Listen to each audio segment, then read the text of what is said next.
Officials there saying at least 120 people have died following a crowd surge at a Halloween festival in the capital city of Seoul.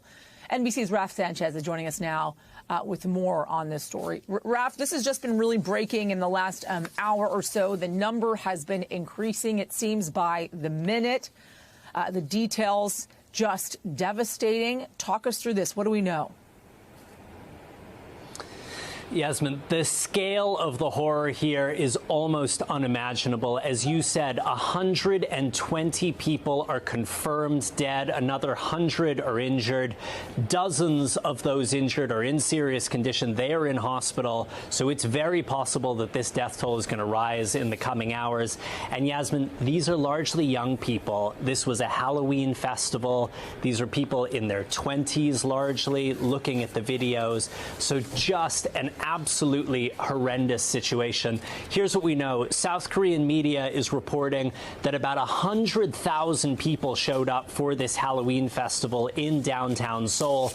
Part of the reason this was so popular, it's the first outdoor Halloween party without masks in South Korea since the start of COVID. Their COVID rules remain very strict over there. This was a chance for young people to show up in costume without masks, and they flocked to this area, which has a lot of narrow alleyways. And what it looks like it happens is people got caught up in the crush in one of those alleyways. And as we've seen with stampedes all around the world, as soon as people get underfoot, it is almost impossible to get back up again.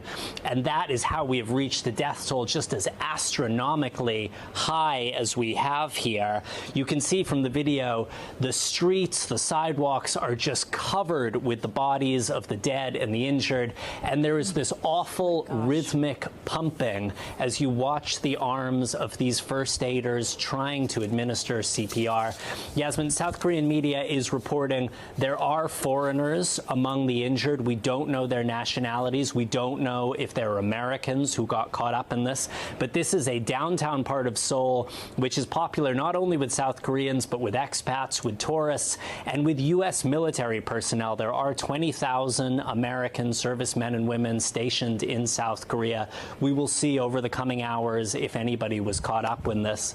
Now, this incident happened at about 10:20 p.m. local time. It's now 4 a.m., so about 6 hours ago. The initial reports said something like 21 people were being treated for cardiac arrest. But Yasmin, you looked at the videos. It was clear this was a much, much bigger incident than that.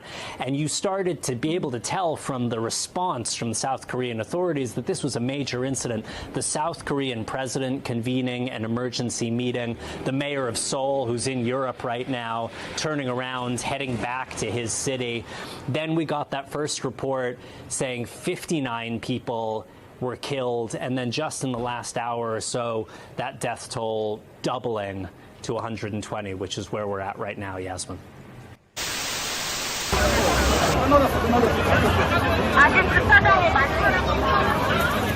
지하철에 가면 많은데?